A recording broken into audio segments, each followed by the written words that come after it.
rapaziada, sejam bem-vindos a mais um vídeo aí do podcast Cruz Maltino. Bom, o vídeo hoje vai ser sobre a entrevista lá, o podcast do Charla Podcast, que teve o Pedrinho.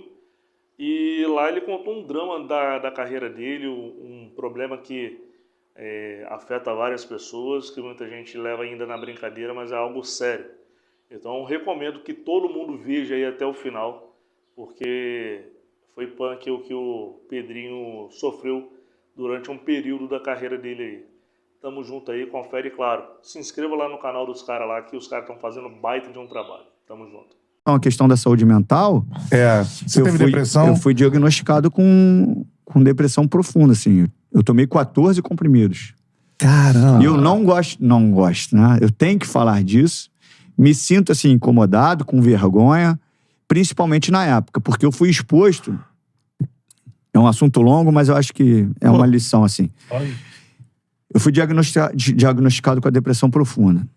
E, para deixar claro, não é uma tristezinha, tá chorando, tá... Não é. No meu caso, as coisas tomaram uma proporção que eu não conseguia ter mais um raciocínio normal. Tipo, se eu olhasse pro meu joelho e achasse que ele estava inchado, é como se eu tivesse recebido um diagnóstico do médico, assim, teu joelho tá rompido de novo. Uhum. Então eu ligava pro médico e falei assim, rompeu o ligamento. Aí ele, não, mas como você rompeu o ligamento? Não, meu joelho tá inchado, eu rompi o ligamento, o médico, caralho. Como se fosse uma loucura mesmo. Aí o Pedrinho, não, você caiu? Não, eu tô deitado na cama, meu joelho tá inchado. Pedrinho, não aconteceu nada. O médico tinha que me levar, fazer a ressonância, sair o laudo e falar que eu não tinha nada. Caramba. Pra eu acreditar. As pessoas não têm noção. Isso em que época, quando você tava... 2003. 2002, 2003. Isso em qualquer situação de saúde, não só de lesão. Uhum. Se eu ouvisse um caroço, eu achava que era coisa pior. E aí eu tinha que receber um laudo, eu tinha que fazer exame, senão eu ficava ali sofrendo, como se tivesse recebido aquela notícia. Sempre com doença, assim. Sempre com doença. Eu acho que pela questão dos traumas físicos que aconteceram comigo, eu tive uma relação com isso.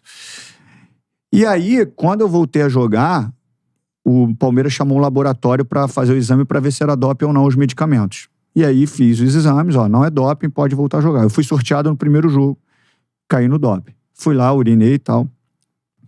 E aí passava acho que 2 rodadas, saiu o resultado mais ou menos. Eu tava na concentração num outro jogo, e aí o diretor chegou e falou assim, Pedro, você caiu no doping. Eu falei, como assim?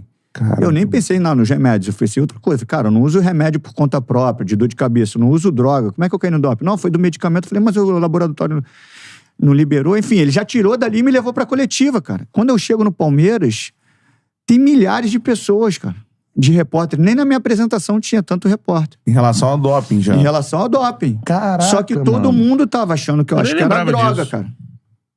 Acho que a galera nem... Porque as pessoas não sabiam disso, da depressão.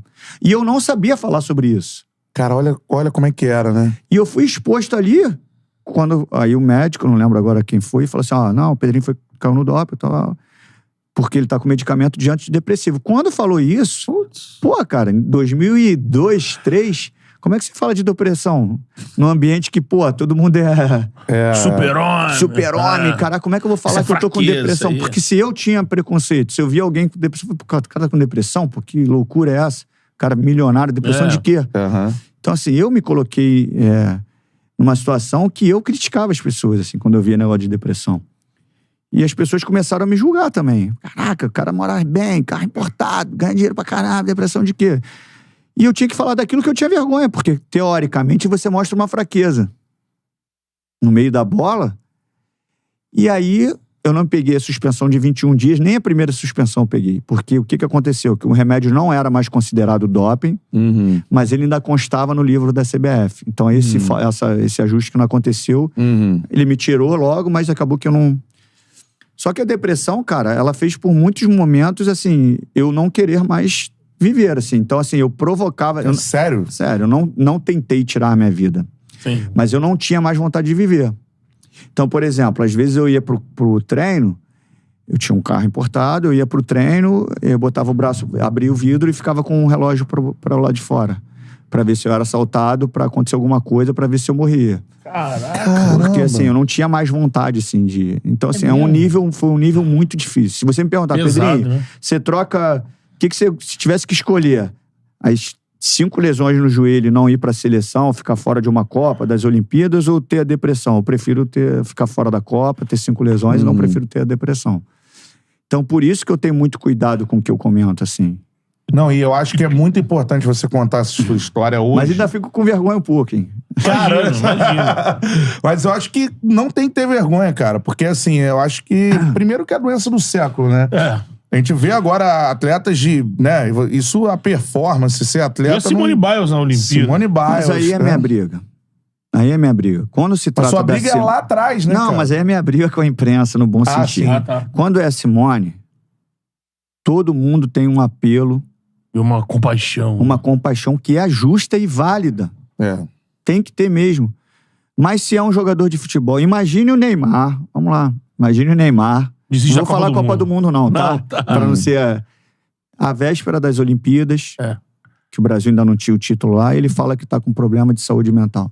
E que não dá pra ele. Não dá pra ele. Como seria os comentários desses caras, principalmente, que eu falo que pra bola não servem a nada? O que eles fariam com o Neymar? Não, com certeza eles iam... Porque as pessoas acham que o cara ganha milhões, que o coração dele virou pedra, né? Não sente mais nada. O coração dele, pô, esquece. Ele não tem sentimento, ele não gosta de nenhuma namorada, de mulher, ele não ama mais o pai e a mãe, ele não tem sentimento pelo filho, pelos amigos, ele não tem problema de relação. Não, a vida dele é uma maravilha, porque ele tem muito dinheiro. Só que a vida é feita de relação humana. Lógico. Então, assim, a relação humana existe decepção, que você não sabe como você vai reagir. O cara pode terminar com uma namorada e ficar... Pô, no outro dia tá com outra. O cara pode terminar com a namorada e acabar o mundo pro cara. Fica preso naquele... Então, assim, por isso que eu tenho muito cuidado na questão da crítica, principalmente, assim, esportiva. Mas, pô, cara, o seu depoimento é muito importante nisso. E pra quebrar esse preconceito, você falou no futebol especificamente. Só, pode olhar. Pô. E mais até no Brasil, né, mano? Pode olhar, cara. Pode olhar. Com relação ao jogador de futebol, esquece. Os não, tem comentários clube são hoje que não tem. A gente pergunta aqui sobre... além do jogador de futebol, tal, né? Tem gente que acha besteira. Além do jogador de futebol, ainda existe também dentro do futebol a relação do trato quando é um elogio para um jogador da Europa e quando é para um brasileiro. Pô, me desculpa, os caras falaram que o Haaland é o Ronaldo Fenômeno. Pô, me desculpe, uma coisa são números. Fala que o Haaland é ruim? Claro que não, cara. O cara é muito acima da média. Mas gol é uma coisa, ser fenômeno é outra, cara. Exatamente. Entendeu? Ser fenômeno é outra. Cara, me desculpe, os caras gostam de desvalorizar o que é. E olha que eu sou um cara que tô quebrando um monte de... paradigma, né? Com relação a eu prefiro muito mais as ideias do que vem lá de fora, não sou corporativista com o jogador, nada disso. Só que assim, a gente valoriza e maximiza uma coisa que às vezes não é. Entendeu? Como a gente fez o Mbappé, né? A gente fez o Mbappé de um santo e o Neymar de um cara que não prestava. Vilão, e a realidade não é essa. Tá se mostrando agora. Mas rapidinho, no lance da depressão, que também isso é importante, como é que você saiu dela? É isso. Eu não sou exemplo. Não, foi atípico. Assim, eu tenho que ser... Eu sou muito... Assim... Tem muitos ensinamentos e regras, né? As pessoas hoje, não vou falar da profissão, mas assim, as pessoas hoje vendem que você tem que vencer, que a vida é assim, que, pô, você não pode... Eu não sou fracassado, eu não ando com fracassado, eu não ando com perdedor, eu só ando com vitorioso. Pô, se Jesus pensasse assim, então, hein? Pô, a gente tá ferrado, né? Então, assim, a vida pra mim não é isso, cara. Porque o cara é fracassado, eu não ando com fracassado. Me desculpe, cara. Se o cara tá precisando de ajuda, ele é fracassado, eu vou fazer algo pra... Você é coach de Instagram, essa galera. Entende? Então se vendeu uma coisa que... Então assim, Pedrinho, como é que você superou a depressão? Cara, eu já tava num processo que eles chamam de desmame, né? Dos medicamentos. Eu acho que eu tava em 8 comprimidos, eu acho. Eu tinha sido 14. O comprimido era tão forte, pra você entender, que o médico falou assim pra mim: você vai tomar depois que você fizer tudo. Tudo. Escovou o dente, tudo. Quando você estiver sentado na cama, na hora de dormir, você toma um remédio. Porque Eu tinha dificuldade de tomar comprimido. Muita dificuldade. Eu botava pra descer o primeiro era um sacrifício. Eu lembro que eu tomei 4 ou 5 comprimidos e apaguei na primeira vez. Porque eu demorava. Quando eu fui tomar já o 5º, Eu já apaguei. Quando você fala 14 por dia? Por dia. Na hora, você toma 14. De noite, E quando caiu pra 8, era o 8 ali. É 8, E aí eu tava sentado na cama assim, eu fui ficando com sono e dormi. E dormi assim, do jeito que... Sabe quando você bota o pé sentadinho na cama? Sim. Do lado de fora da cama os pés. E eu acordei e os outros remédios estavam lá, de tão forte. Só que eu tava no processo de recuperação. Então eu tinha que treinar. E aí, no primeiro momento, eu não tomava o remédio. Isso já foi quando eu comecei a tomar. Quando o médico falou que eu tinha que tomar os remédios, que me diagnosticou, eu falava assim, como é que o remédio vai fazer eu parar de pensar o que eu penso? Como é que ele vai fazer eu parar de chorar? Isso não existe. Eu tinha uma resistência ali nos 2, 3 dias, até que eu falei assim, cara, eu vou tomar, eu vou morrer. E aí, no processo de desmame, eu tive o processo de recuperação. E aí eu tô treinando, tô sentindo que eu tô cansado, cara. Eu já tava melhor, assim, mentalmente, mas eu tô cansado no treino. E eu chegava pro preparador físico e falava, cara, eu tô cansado. O cara, não, impossível. Eu falei, não, eu tô cansado, tem que treinar mais, cara, tem que treinar mais. Pô, Pedrinho, eu tô te matando no treino. E eu queria treinar mais porque eu achando que eu tava mal fisicamente. Foi quando eu cheguei em casa e falei assim, cara, o que tá tirando minha condição física são os remédios. São os remédios. Ou eu tomo remédio, ou eu jogo futebol. Os dois não dá. Só que eu já tava mentalmente melhor. Assim, me sentia mais seguro. Né? E aí eu fiz uma coisa que não se deve fazer nunca. Parou. Né?